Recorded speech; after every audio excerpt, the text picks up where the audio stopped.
So Wade, my friend, how you doing?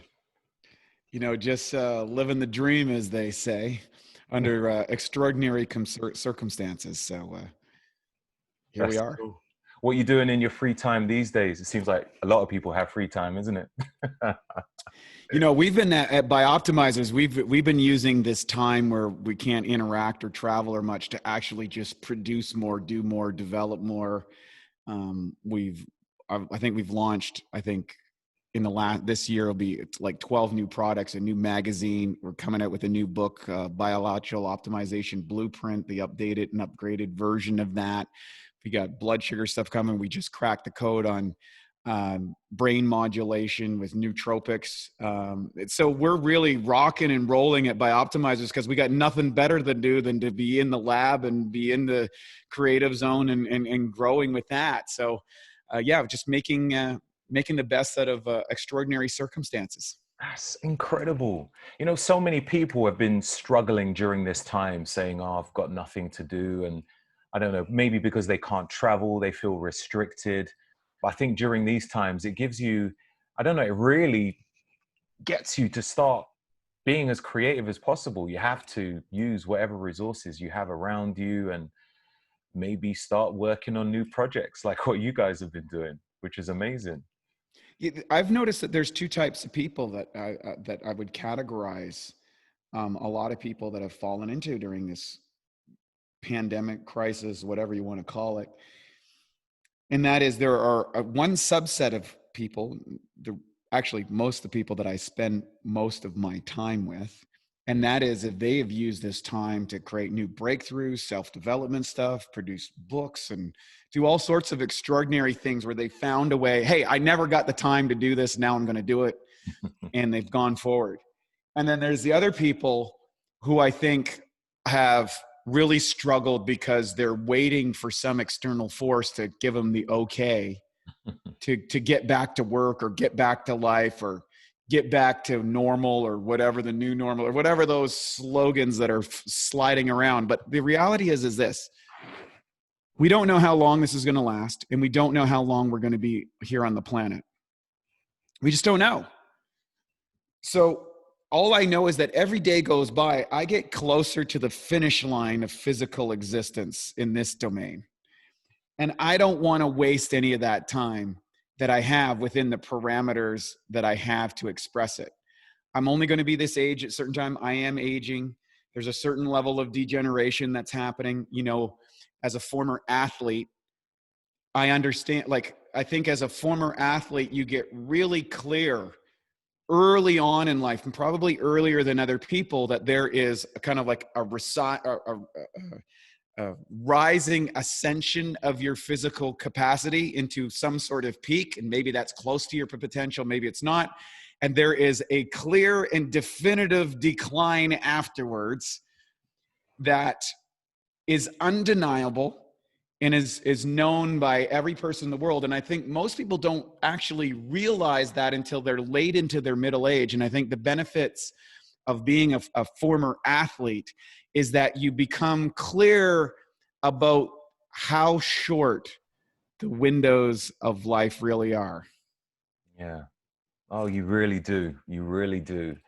And, I'm so grateful that I competed on the stage.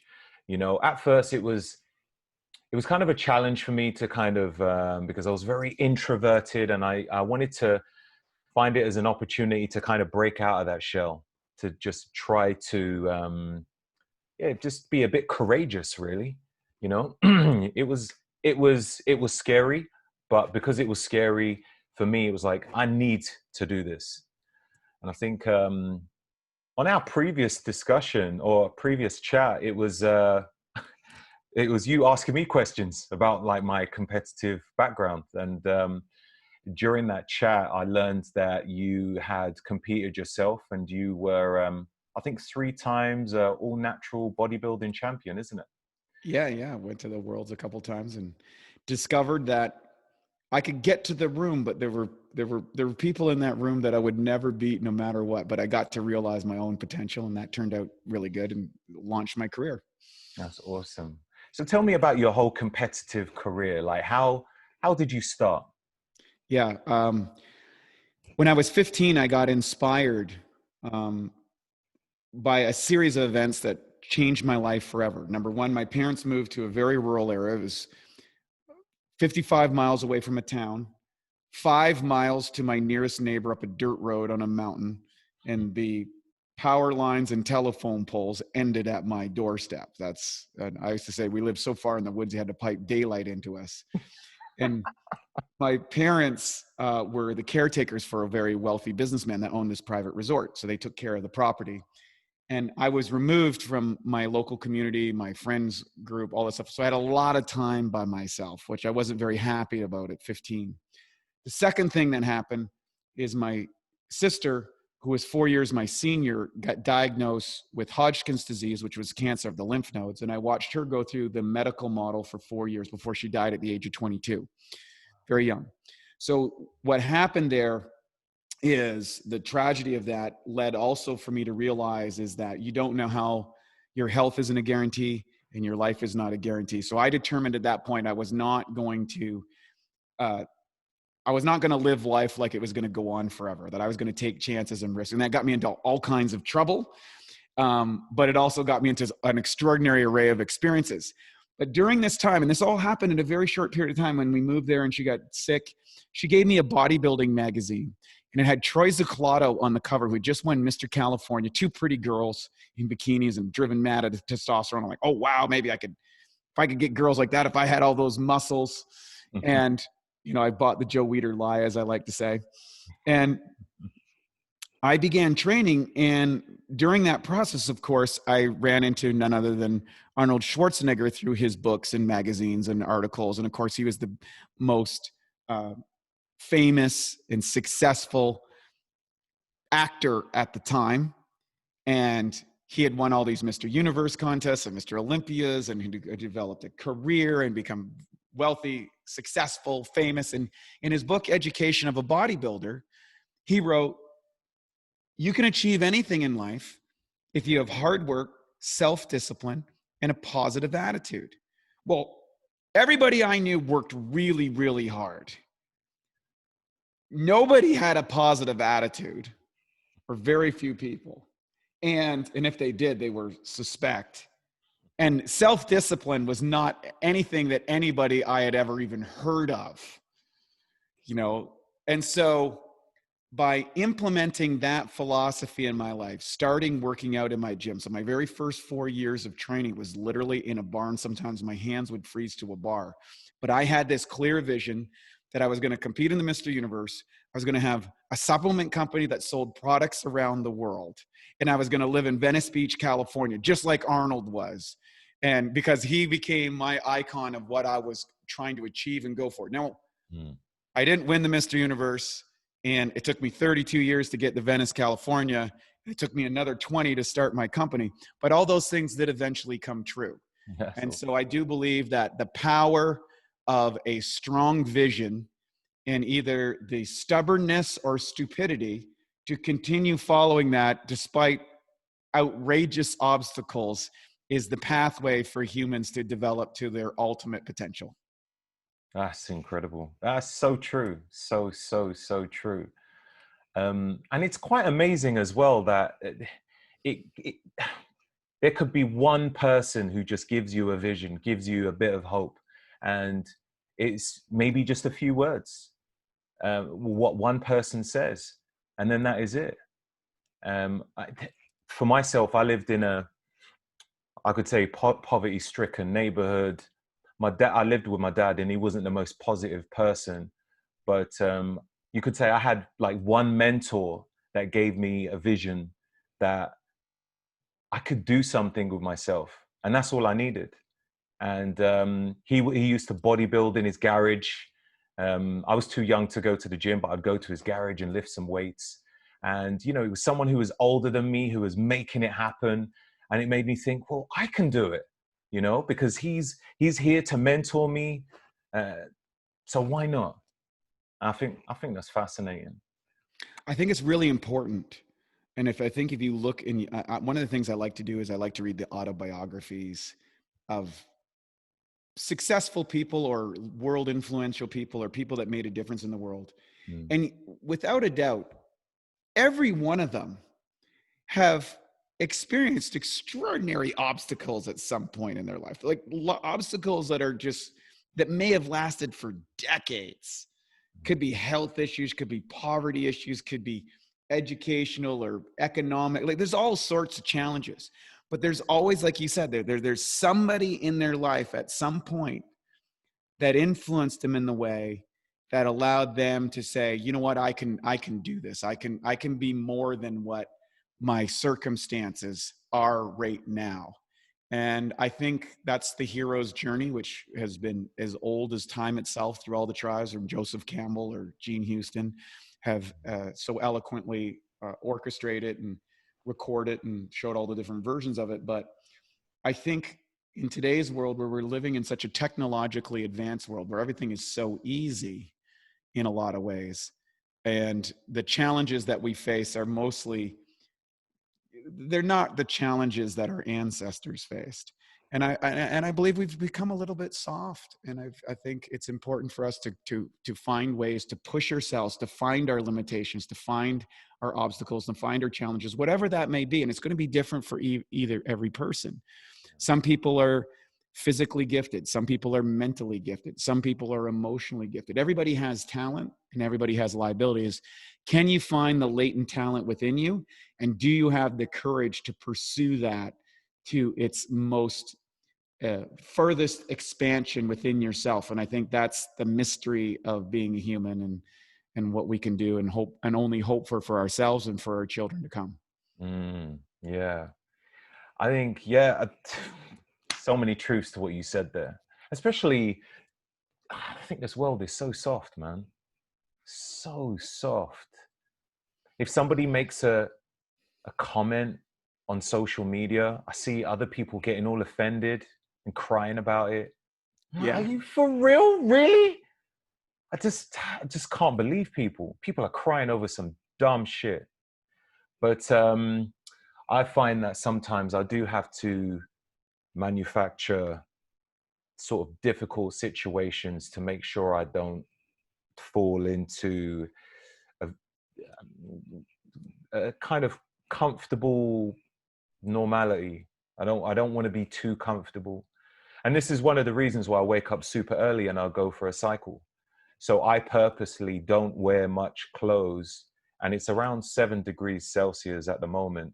So it's not warm at all, so that I can feel and embrace that cold, and it will push me to cycle faster. I have to stop every once in a while because my hands get cold and my feet get cold, and I have to try and jump up and down, drop and do some push-ups. But for me, it's I'm telling myself, like, to just get through it and build resilience. And I think of times before when I had to push myself to do certain things and I had no choice. I actually used to work in a freezer back in 2001, which was minus 26 degrees. And I'd done that for about 7 years. So, you know, these moments pop in my head and I'm like, well, you've done way harder than this, you know, stop Mm-hmm. complaining. You know, any work that I've done, I always think to myself, there's certain things that I've done in the past which is way harder, you know, like my upbringing. I always think of things like that because right now things are easy. Yeah. It's so easy. Like if I have a little bit of problem, sometimes I think, but that's not really a problem. You can overcome this. Stop complaining. But I think we had a brief discussion before we started recording, and you'd mentioned about, you know, people who are born in this particular age is very different to those that are, you know, born without all this digital stuff. You know, if technology was to just shut down now, some people will literally shut down themselves. They'll be like, okay, that's it, I'm out. Probably commit suicide if they couldn't log into Instagram or something like that. Well, let's say some crazy operation fires a nuclear warhead over the United States, and you get an EMP wave that knocks out 90% of the power grid. This is a potential risk that living in the world that we live in today, people go, oh, that wouldn't happen. Okay, what if it did?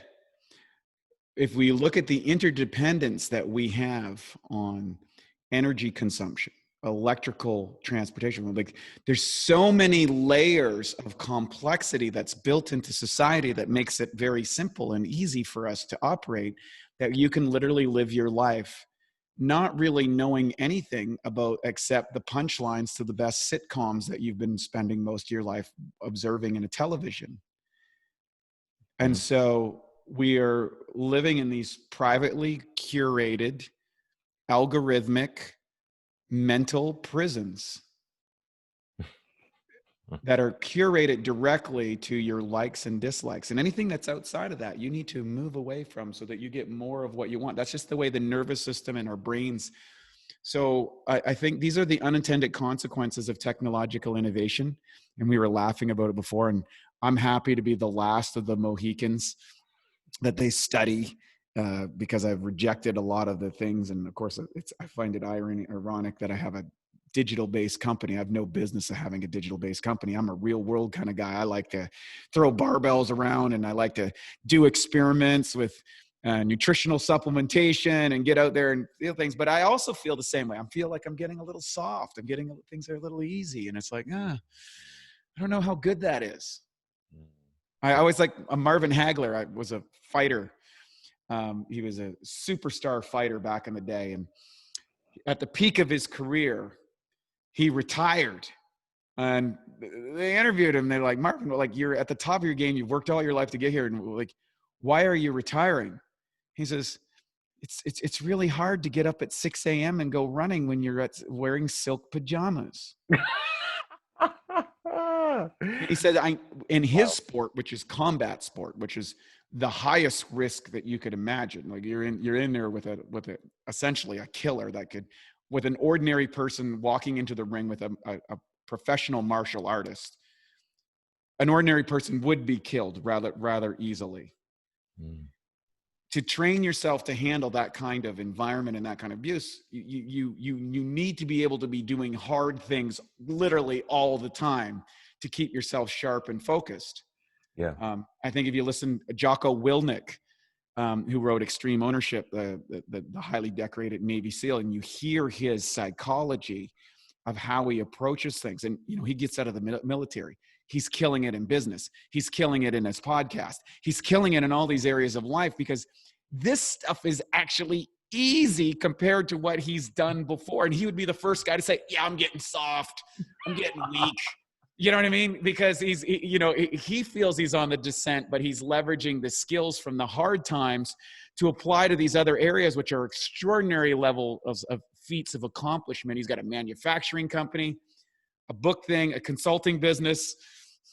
He's got one of the #1 podcasts in the world. He's a championship kind of jiu-jitsu guy. He runs it like we're all really capable of that, but we're only capable of it if we find out where our limits are and we go do the hard things. Yeah. Got to do the hard things, the really hard things. You've got to really push yourself. What do with your mindset from bodybuilding, with you getting in incredible shape, do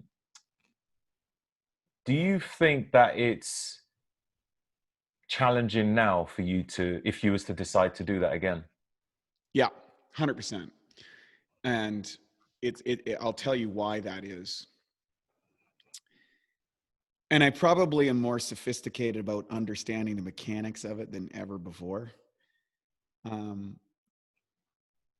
I'll take you back to 2003, 2002, 2003, when I decided that I was going to attempt to become a vegetarian bodybuilding champion on the national and international stage. And everybody told me it wasn't possible. And I was really motivated to pay the price. And in 2003, I had to stay in a continuous contest diet for 11 months. And I was about 6 months the year before in a continuous diet stuff. So really pushing the metabolism in ways that I wouldn't advise people to do because of the potential consequences. And the last 5 months from when I won the national championships to the Mr. Universe contest, it was a grind. I mean, I was in considerable amount of physical, mental, psychological, emotional, financial, like all the pain and above was all part of that equation. And I pushed through it. I got through it. And then, as the story goes, I gained 42 pounds of fat and water in 11 weeks after that contest. There was a recoil effect, Wow. which led to the discovery of, our company and the roles of digestion and all these sort of things, so there was a benefit within that led to my next career. And 4 years later, I came back and I retired and won some national championships again and went to the Worlds and didn't have that recovery after I learned everything that we can share with my company stuff. But I've never, and this is a confession for our listeners to do, I've never, ever got to the state mentally relative to physical performance than I was at that time. I was willing to endure whatever. It did not matter what it would take to be at my best. If I felt like I was starving, if I felt like I was out of energy, if I felt it didn't matter. I was willing to pay that price. And I know mentally right now, I'm not willing to pay the price to go to that level. Maybe that would change one day. And I find it very fascinating right now watching Mike Tyson getting ready for this fight with Roy Jones Jr. And he talked about, 6 months ago, he did an interview with Joe Rogan, said, I don't want to activate that guy. He's got too much ego. And then he's activated. And, here we got Mike Tyson. He's switched on that switch, and which was very self-destructive for him before. And he's taking that risk again. And it's fascinating to watch him go through it. And I'm watching this as a voyeur, as a middle-aged guy. And now, is Mike Tyson at the same physical tools and ability that he had 25 years ago? I doubt it, right? And sure, he looks good on tape and all this stuff. And surely he's at the best state that he can get in right now. But I don't think anybody who would say that Mike Tyson is going to be better than what he was before, because there's the will, but there's also the skill. And in a physical world, there are certain physiological requirements engaged in that as an athletic person. Now, that being said, you can take some of those athletic principles, apply them to other areas of life, business, relationships, self-development, whatever, that you can cultivate these other attributes to being a human that you can't necessarily experience as an athlete. Tom Brady, if you watch his TB12, Tom versus Time Facebook series, I think he talks about the consequences and choices that he's made in order to be the top quarterback in the NFL. And he knows it's compromised his relationship, it's compromised with his kids, his life, his social work. He's willing to pay that price. But once he retires, probably not going to come back from that. And you see that happening all the time with guys that retire and try to come back, and it doesn't usually work out. There are a few exceptions, but it's very hard to switch back on once you've gone there. And I would say unequivocally that at this stage in my life, and there's always that outside chance, because I've always thought, maybe I could come back for when I'm 50, right? There's always been in the back of my mind, am I going to activate that? But in order to do that, I would have to let go of a lot of the things that I'm currently doing so that I could go full force in that. I'd have to change my business career. I'd have to change my personal relationships, some of my self-development stuff. I'd have to put all of that aside to go back to that place that allowed me to be a competitor on the world stage. I think a lot of people don't realize the amount of discipline that is required.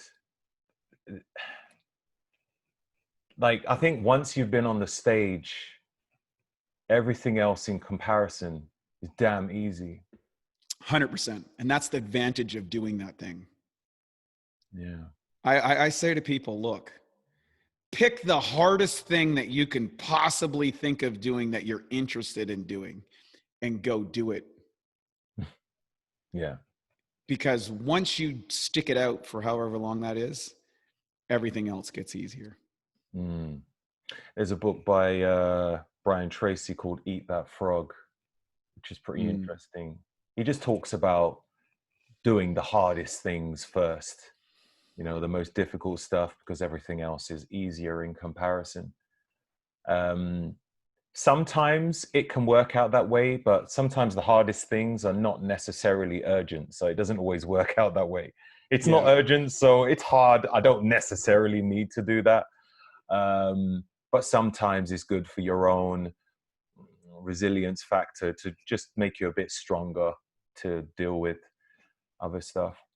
So I've met a lot of competitive bodybuilders who have tweaked and optimized their diet to achieve a fantastic specimen of a body, like great aesthetics and just looking amazing.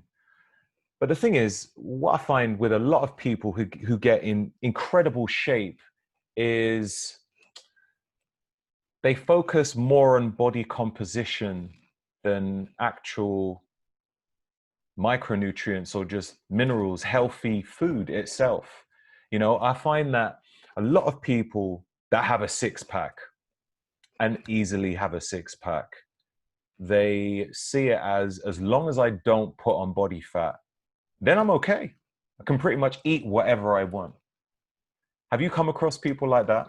Oh yeah, Yeah. 100%. So we have, and this is discovered organically through my own failures, myself and my business partners, Matt. We have a triangle we call the BiOptimization triangle, which has aesthetics, performance, and health, each one on one aspect of the triangle.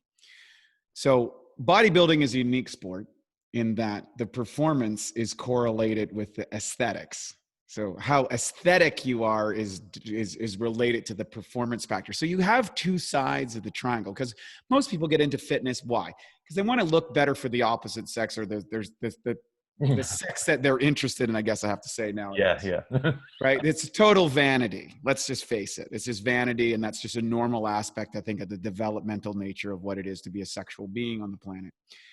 Now, sports move into a performance-based model, and fitness relative to a sport, I would categorize is, for example, fitness as opposed to the Tour de France is very different than fitness to Olympic weightlifting. Both are very fit relative to their category, yet if you took them into the opposite sport, they would be considered very unfit.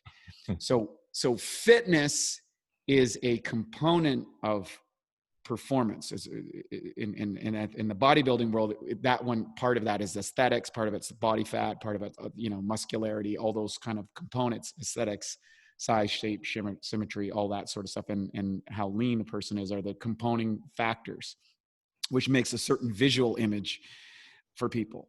Now, in order to achieve that level of performance, nobody's looking at the scale.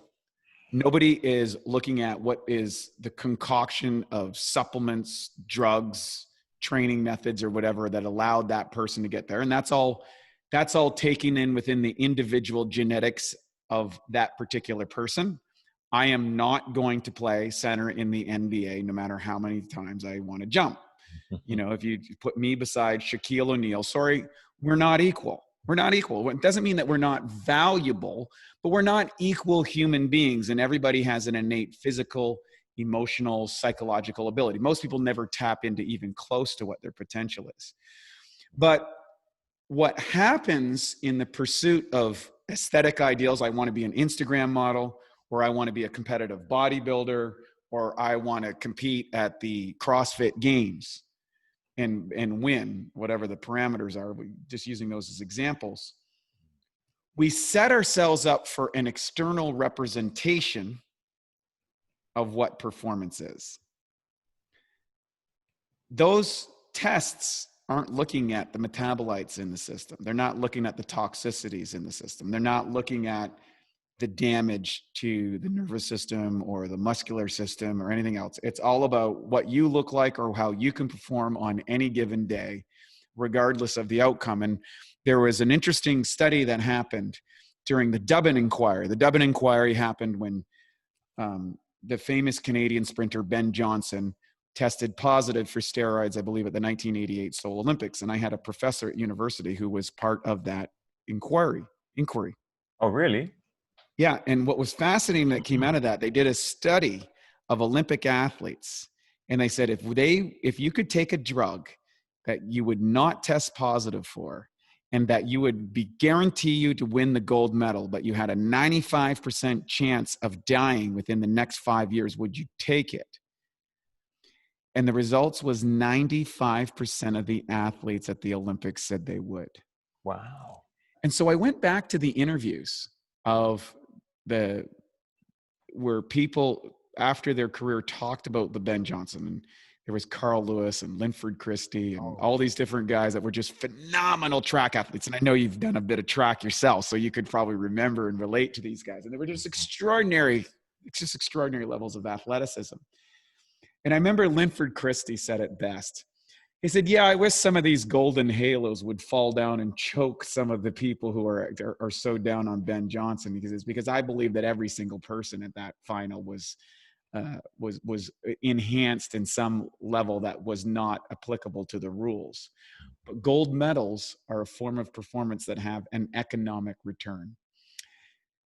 When someone is working for their business career and they're working 14 hours a day, there's an economic reward for the level of performance that they're able to do. They want an article as a lawyer. They want to be the top actor or actress in the world. They want to be whatever, or they want to be the best trader in the environment. Whatever that profession is, there is a performance parameter that people are willing to compromise their health. But sooner or later, the bottom end of the triangle, we got aesthetics, we got performance, and health is on the base. What you do on the front two is going to be chipping away at that base. And kind of like the triangle can be, like a wide triangle, or it can go like this. Oftentimes, the higher the peak, the bigger the crash after you come off of that. And that's what happened with myself. It wasn't that I was willing to do drugs or all those sort of things in my performance side, but I pushed myself so hard. I was trying to do something that no one else had done before. And I made some critical mistakes on that era that led to me discovering the principles of digestive health, because I destroyed my digestive system. That led to weight gain and dysfunction and brain fog and all these things that people are suffering from today. And I got lucky and I found out the answers to that question so I'm not discouraging. And all that to say, I'm not discouraging people to do whatever the hell they want to do and go to the absolute end of their performance and find what that is and blow up like a rock star. Go ahead. But sooner or later, you're going to come over to BiOptimizers. You're going to come over here because you're going to want to buy back or re-engage or reactivate or optimize your health on some level, because it is determinant of our ability to experience what we call three-dimensional reality, the big blue ball here, with all us humans running around like, I don't know, some kind of weird virus around the planet, just interacting with this system. We're a very unusual species. Yeah. It's amazing. Humans. Sometimes we just don't know when to stop, and sometimes we don't get started at all. It's very interesting. Yeah. So you and Matt have developed this amazing company, BiOptimizers, where you create these digestive enzymes and all these other health supplements. Are they all related to enzymes? No. So we started there, and we started with the scratch. And him and I both came from, I took exercise physiology. He was a kinesiologist. He was in combat sports. I was in the bodybuilding sports. We both became nutritionists, and we were always interested more on the aesthetics and performance. And then eventually, when I had my health crisis, he was a good marketer, a great marketer, I would say. And he introduced me to the idea of, well, we could start helping people. And I was, frankly, to start out, I was motivated primarily to helping people avoid some of the mistakes that I had made on the pursuit of athletic performance. And for me, my number one thing was digestion, because I had wrecked my digestive system, and I learned about enzymes and probiotics and how the digestive system, and eventually hydrochloric acid, and then it got into mineralization and microminerals and all these sort of things that we talk about in our company. But concordant to the external message of all of that stuff, Matt and I are hardcore, always have and always will be biohackers. They weren't even called biohackers. Like, I think Dave Asprey came out and branded that label. But the reality is bodybuilders and athletes have been biohackers forever. We're finding unusual ways to stimulate above average responses, whether that's fighting, whether that's building muscle, whether that's losing body fat, whether it's running farther or faster or jumping high. Like, we're always coming up with these concepts. The whole concept of biohacking is finding ways to stimulate the body to adapt in ways that are above and beyond normal physical activity. And so that blossomed, that initial drive or expression, which we realized that there was an extraordinary amount of digestive related conditions in the world because of the unintended consequences of technological innovation. We changed our food production, we changed the distribution, we cook, we process, we add an assortment of chemicals to it, we strip out the nutrients, we radiate it. We do all these things that really removes food from what it was. And so now most people don't even know what food is. It's like you can't go to the store, take the box of whatever your favorite thing is, planted in the ground to grow something else. But up until, just a little, not that many generations ago, all food came from its natural sources. But now, natural and organic, you got to pay a lot extra to get back. You know what I mean? It's a lot more money to get back to a representation of that's not even what the original was. And that has consequences for us. So we got into that. And then now, as we were just talking earlier, we've covered almost everything in digestive world, although we now have PhDs working for us in the microbiome, and we're running all these kind of crazy tests. Like, what happens if we put our vitamins and stuff with the bacteria? Do they grow faster? Do they show mobility? What happens if we bomb it with EMF waves?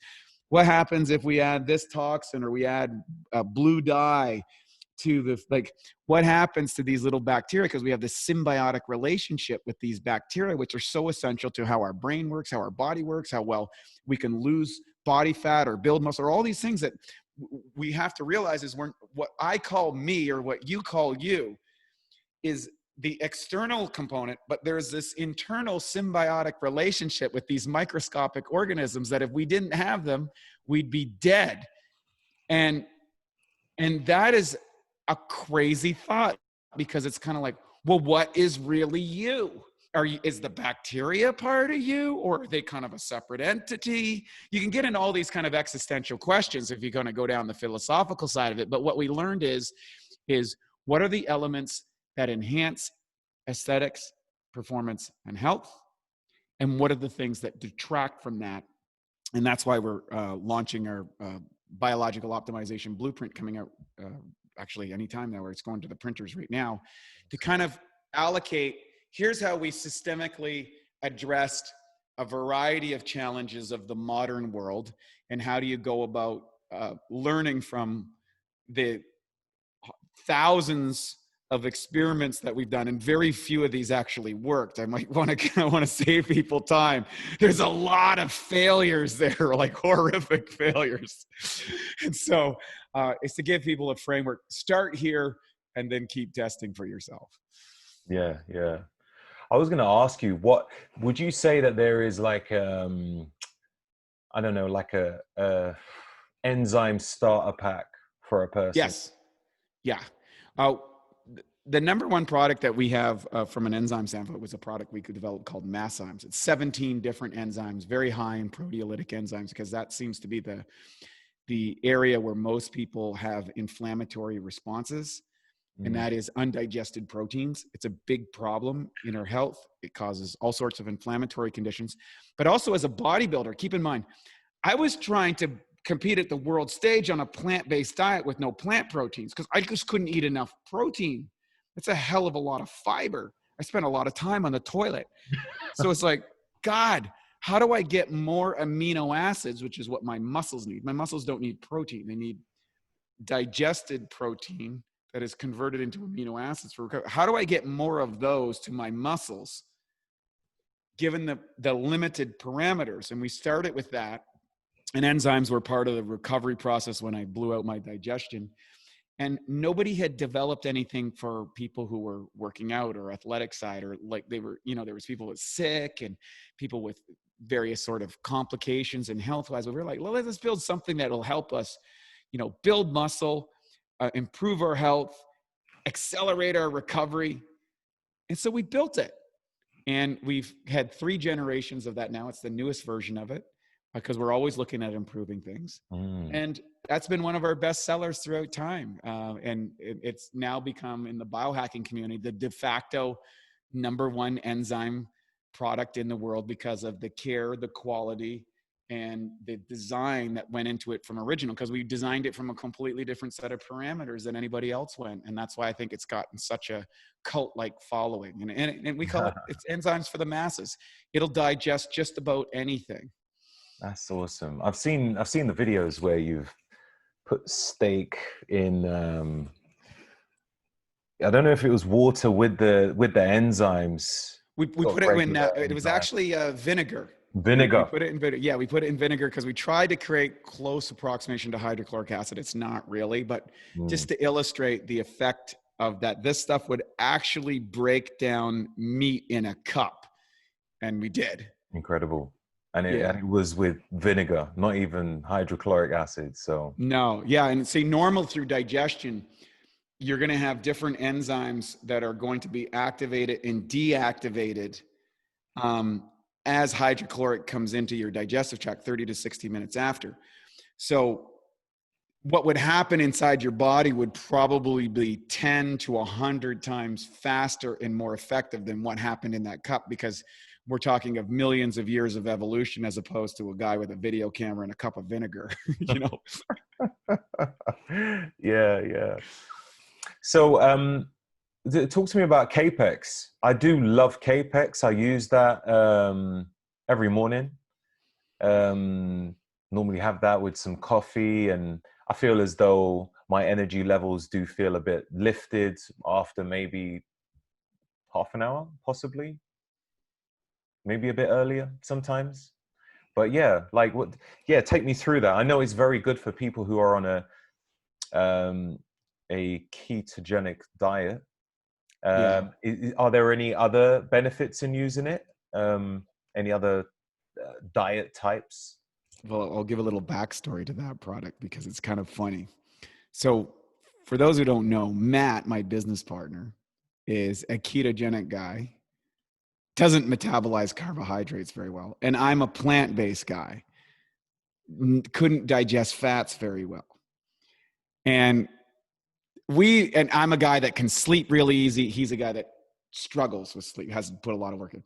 And we have gotten into an extraordinary array of debates about sleep, about dietary practices and stuff. And I think the beauty of engaging someone with opposing views in a respectful way, and sometimes it would erode into disrespect, but that's it's part of the fun. We always would come back to the table. We would challenge each other's assumptions. And whenever I would try to engage in a ketogenic diet in an experiment, as soon as I got my fat intake to a certain level, it would just start coming out of my stool. I felt crappy. I didn't agree with this.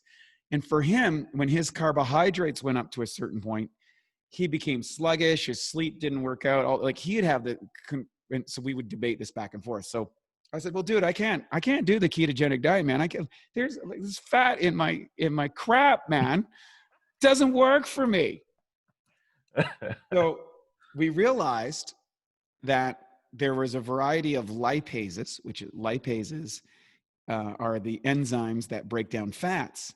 And there wasn't just one type of lipase, just like there's not just one type of protease, there's a variety of them. And whether it's genetics or exposure to chemicalization or some weird aspect of methylation or something, there were certain fats that I just didn't do that well on.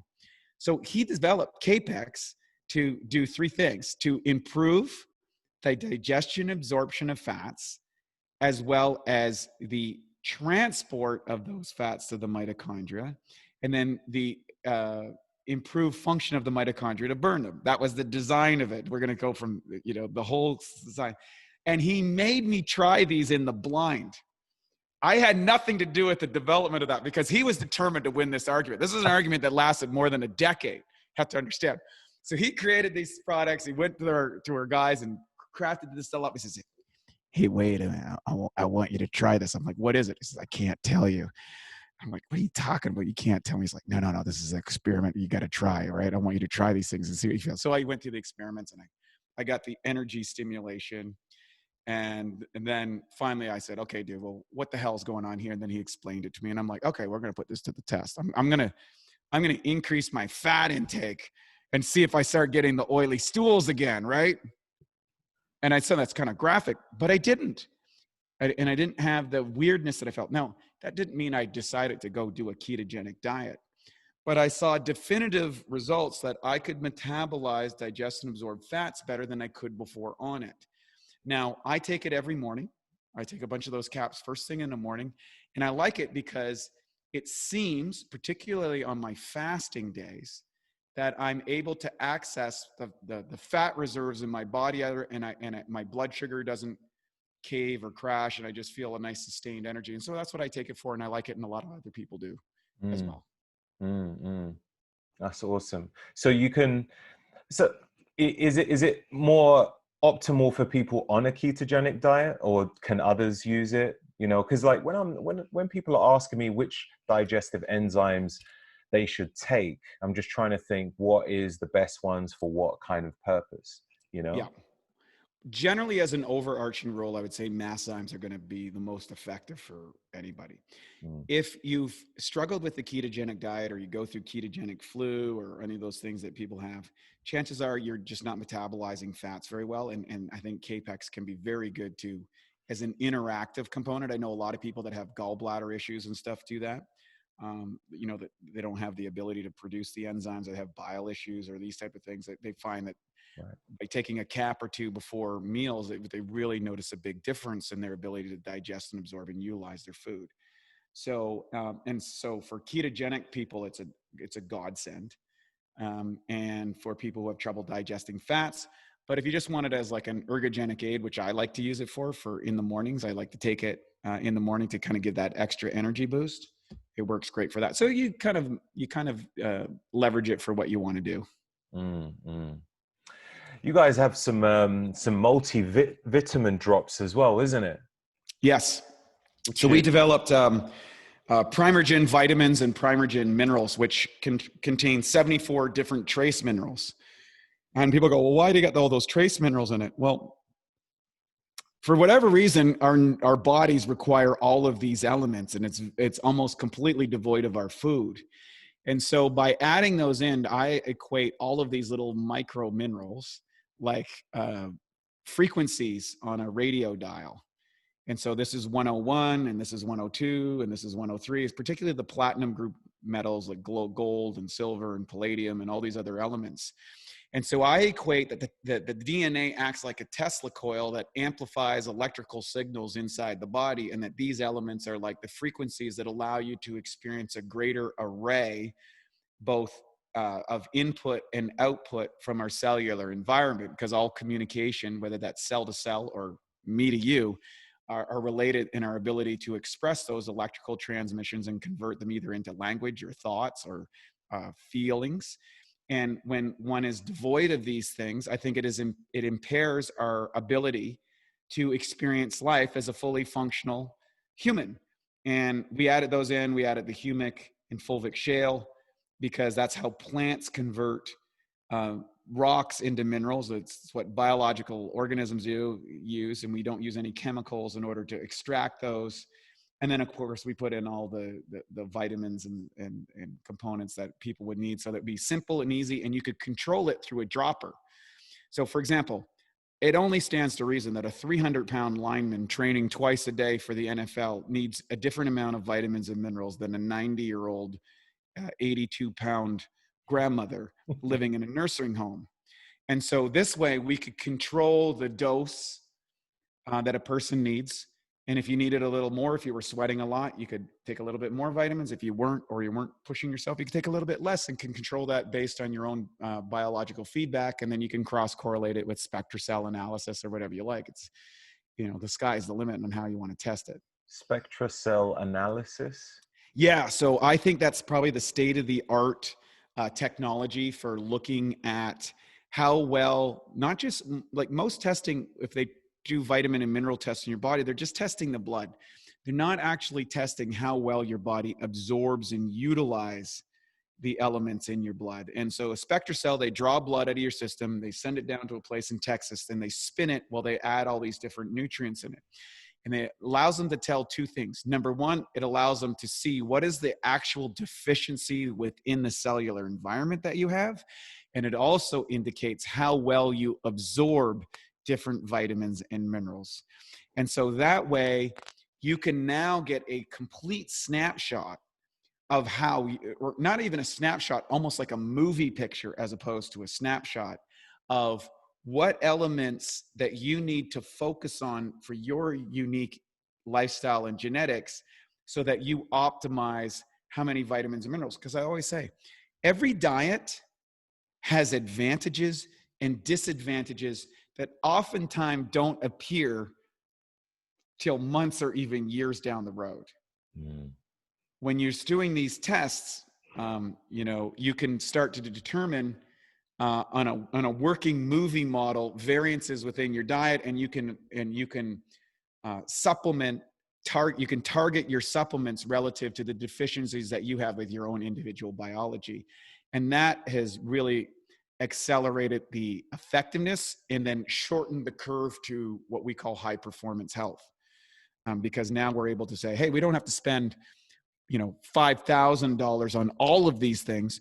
We can target and say, based on this diet and your lifestyle and your genetics, your hormone profile, you're having a conversion problem here between DHEA to testosterone levels, and that's because you're low in maybe zinc and copper. We can add those elements in there because you don't metabolize those well, put those in there, and all of a sudden we don't need to use bioidentical hormones for that person, because now they're able to convert the DHEA. And I'm telling you a story because that is specific to myself.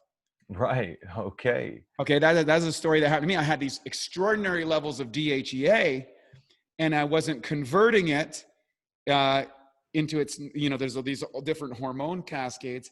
Well, then I determined, and guess what? I had a B12, zinc, and copper deficiency in my life that I was able to address in a targeted level because I wasn't absorbing or using or whatever my diet. I put those back in, and my testosterone started to go back up because I was converting, instead of that testosterone being turned, or that DHA being going down the estrogen pathway, it went down the testosterone pathway. And, now I'm almost 50 years old, and I haven't had to rely on hormone therapy, which I would have when I did my SpectraCell test, when I crashed and burned through excessive work. Wow. We looked at that. Now, if I had gone to a typical endocrinologist to say, Wade, you're in your 40s, it's over, you need to augment with testosterone in your life. And I don't have an issue with that. But I was like, well, before I do that, what other deficiencies have I exhausted here? And sure enough, with my Jedi council, that's the experts that help advise me, we were able to systematically go through a bunch of things. I made some lifestyle choices, I made some dietary choices, and I made some supplement choices. And literally in less than a year's time, I was able to correct that, triple my testosterone levels, right? Wow. With zero side effects. Otherwise I would have been subjected to, and I want to kick that hormone thing down the road. Maybe I'll take it when I'm 50 or 60 or 70, or maybe I'll never have to. Maybe we'll figure that out. But the longer I can kick those kind of cascade type elements down the road, the longer I'm willing to do it, because we Mm, don't know what all the interactions once you start adding those elements in. Those are powerful elements. mm, mm, mm. And it was all through a spectra cell test. Yes. Yeah. I got a great podcast with, this is great for guys, with Dr. Paul Maximus. I think it's number 25. And he talks about the 5 tests that every man needs to do. Your Dutch test, your hormone test, your Homo IR, which Actually, is, got a which is your, hormones test, which is right here. yeah, I need to there you sign go. on there. Yeah. Homo IR, which is your blood sugar, insulin and glucose response. Your pulse tests, which is the lesions in your heart, and then you do your DEXA scan on top of that. And after that, you only just really need to monitor your DEXA scan. You can do the hormone tests and the spectral cell tests and all those things like once every 3 to 5 years, or do the specific test. If you got a blood sugar issue, you're probably going to do the Homo IR one. If you got a hormone issue, you're going to deal with the Dutch test more often. If you've got some damage going on in your heart tissue, probably do the pulse test more. So now you can target which test to monitor your dietary components, so that you're targeting whatever resources you have in a concentrated way to get the maximum result for that effect. So that's how we always address everything in our company. We have these generalized principles that are universally applicable, but biohacking is about curating things for you, your life, and what you want to achieve. Mm. And that's the unique aspect, I think, that, you know, guys like yourself and what you're advocating and what we're advocating is to be able to curate specifically for that individual exactly what they want. And it's a lot of fun because everybody's their own unique equation. It is quite fascinating, isn't it? It's even when you go to the shop and it says this here is a superfood. Well, it might be a superfood for many, but it might be create an allergy for some others. And Correct. I even remember doing a microbiome test, and I was just pretty fascinated to see that, I don't know, things like artichokes was like super great for me. And yeah, there was the Jerusalem artichoke as well, but like loads of things on there which was supposed to be fantastic for my microbiome. And there were certain things going on in my body where I needed to eat a certain type of foods to then create a chemical reaction somewhere else to then build something else. But it had to happen in stages. And I just remember during that time when I took this test, I was very gassy, but like evil gas. Right. And I was told I needed to eat certain types of food, so I started to incorporate a lot of prebiotic type stuff. And yeah, the moment I started to change it around, then that changed. And it's kind of interesting how you can just manipulate the whole ecosystem, or I don't know if manipulate is the right word, but just encourage it to move in a direction. I was going to ask, like, would like a microbiome test be something you'd be looking to incorporate in your business model at all? Because I don't know, Yeah. You everything is know, all gut related. So, well, the big thing about gut testing, there's a lot out there, is there's Viome and there's the gut map, and, you know, there's all these different tests. And I think we're entering into what I call the golden age of understanding the role of bacteria, which is a very dynamic system. It's changing literally day by day, mm, meal by meal. We haven't settled on one particular test. I think that they're getting better and more sophisticated as we go along. Um, they're a little bit invasive. So a lot of people are a little like, I don't know, crapping in a bag is not something I want to do, and all this sort of stuff, you know. So I get it. So you need to be kind of motivated. And I think for most biohackers that are motivated, they're going to find some tests that are relative and that they like, and that their go-to expert on that area is going to give them the feedback they need. One day we hope to have it. Right now we're focused on the brain. So people fill out a form on the brain, and we customize nootropic stacks for that particular person, for example. So oh, it works really? on their individual brain chemistry, because everybody's brain chemistry is different. There's like 8 different competing neurochemicals, that make up your unique brain signature, and how you access those individually and in concert with each other determines the vast array of emotional and psychological performance parameters that we live in. And the beauty of that is that we have now been able to crack the code to say, okay, what's the neurochemical cascade that you want to feel happy?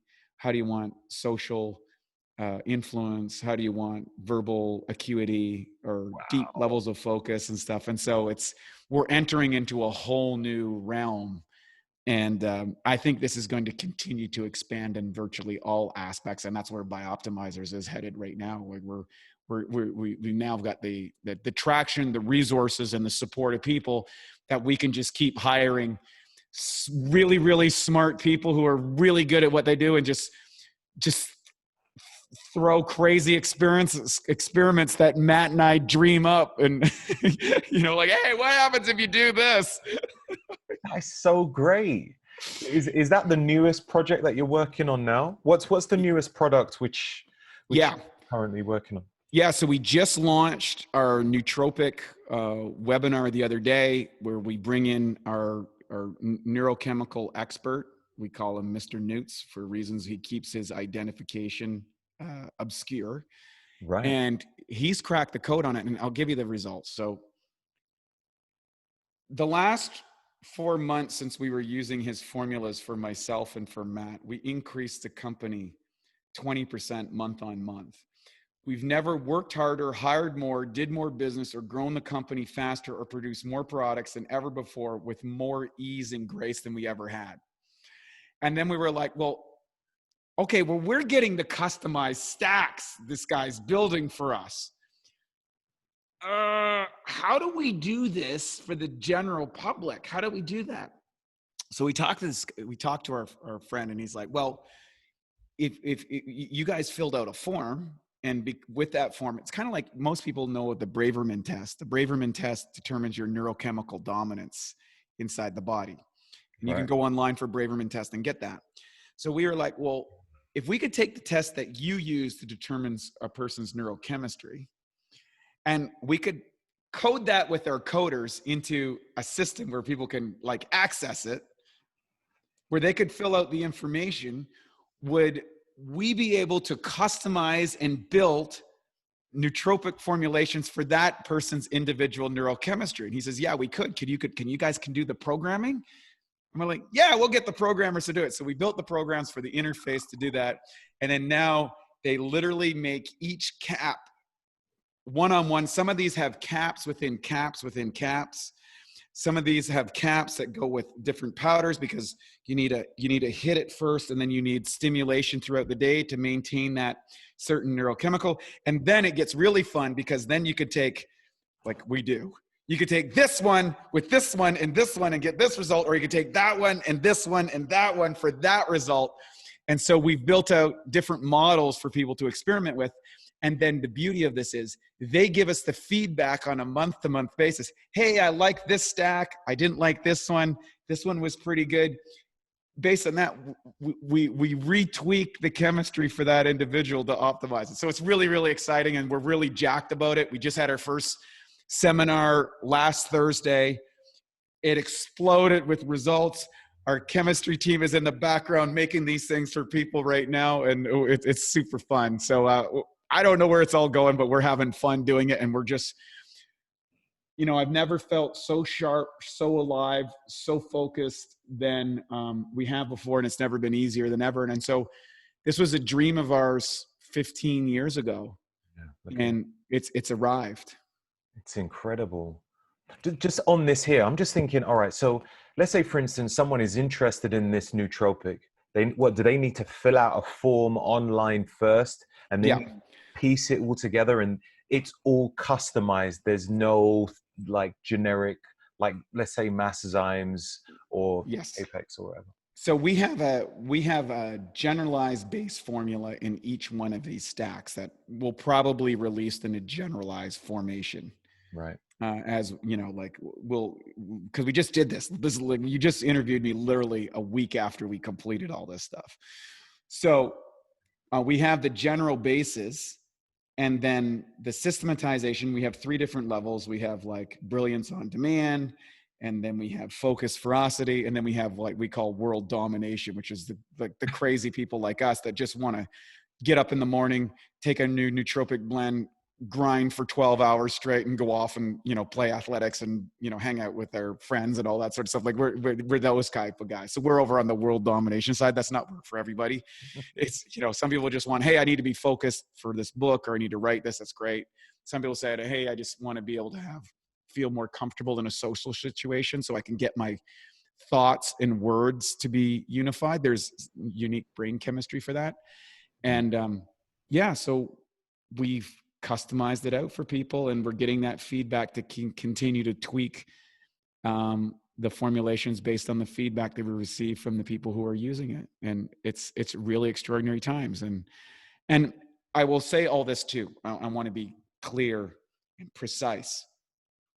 Concordant to that, Matt and our whole team, we have been using neurofeedback training for many, many years. We've been to BioCybernaut, 40 years of Zen. So I would say that is the neural connectivity in the different brain states that was, you know, creating the dendrite and axion connections to allow you to do whatever skills that you want to develop. This is the neurochemistry side to optimize the fluid from which those transactions happen in. And so I think that they work concordantly together. They also work independently of themselves. Ideally, a person's doing all of the above to get maximal effectiveness. And I think most people listening to your podcast are more of those type of people. Yeah. Do you have any recommendations for neurofeedback at all? Take whatever money that you can scrounge up and go to 40 years of Zen as soon as possible. The transformational changes that I was able to make in both BioCybernaut, when I went to my first ones, to the neurofeedback training that Dave Asprey has developed with 40 years of Zen, have been absolutely extraordinary. Changed my life, changed Matt's life. We take our executives to our team. We have not found anything that has allowed us to increase our return on investment. I'm not getting paid to do a promo. That's not my company. I'm just sharing with you the patterns of our thinking and our emotional life are rewirable under the right conditions, and they create the right conditions at those space to customize changes in your life, as well as counseling through that, because it can be disruptive. And it can certainly, you know, it's usually about 2 months after you go to those one events, which I would say is an adjustment period to get used to the new you. Right. And then you kind of get, okay, you get into it. And then, you know, 6 months goes by and you're like, it's time to go back. I need a new me. And, you know, we go twice a year now. So that's incredible. About all you can handle. So once or twice a year is about all you can really handle to optimize it. Right. Have you tried ayahuasca at all? Oh yeah, I've done a whole array of plant medicines, you know, and I think under the right conditions with what I would call an expert, and I'm not talking about, you know, I took ayahuasca 4 times and now I'm a shaman. You know, I'm talking about someone that has interacted and has a lineage and a history and a structure to using those plant medicines. They can be extraordinary for people under the right conditions, and they can be extraordinarily damaging for people under the wrong conditions. And so I encourage everybody to use them, caveat emptor, buyer beware, be very clear about set and setting and about the intention that you're taking into that. These are not recreational chemicals. But they are extraordinary tools who have been used thousands of years by various cultures on the world to overcome the challenges of what it is to be a human. You know, it's not easy for, you know, we all have our strengths and we all have our limits and our liabilities, and we're all trying to do the best that we can. That's it. Look, Wade, it's been phenomenal, my friend. Oh, always a slice connecting with you, Roger. I was hoping that we were going to hang out this year at the Health Optimization Summit, but of course everything got canceled. Sucked. I can't wait to go across the pond sooner or later. Of course, it'll happen in the physical person, but at least we got the digital connection. I know. Absolutely, absolutely. Hopefully we can connect again, man. Just not even a podcast, we just chat. Do you know what I mean? Just Anytime. catch up, Anytime. for sure. Love chatting with you, brother. Oh man, pleasure is always mine. Seriously, I love your energy, your drive, and just your choice of words. I'm like, wow, like I feel like writing everything down. It's incredible. So where can people find you, Wade? I think people might know about BiOptimizers. What about yourself as well? Do you have any personal links where people can check out? Sure. So they can go to bioptimizers.com/Roger Snipes and put in Snipes 10. You can get any of our products. You can also get, without ordering anything, you can get my awesome health course, which is the basic foundation of the philosophy that I advocate. And supplements don't come to the sixth category. So it's not all about supplements. Mm-hmm. We're available on Facebook and Instagram and all that stuff. And I'm not a big social media guy myself. My team does a great job of taking my random musings occasionally when I'm so inclined to turn on my camera or write something down. They capture that for me, but I don't think I'll ever be a great social media master. I think we got a podcast, the Awesome Health Podcast, where we interview people like yourself and get all the latest and greatest, and so that's a lot of fun. So yeah, you can reach me through any of those channels. That's fantastic. That's superb. Again, Wade, it's been superb. Have an amazing day. Thank you, sir. I will do so. Thank you. You take care.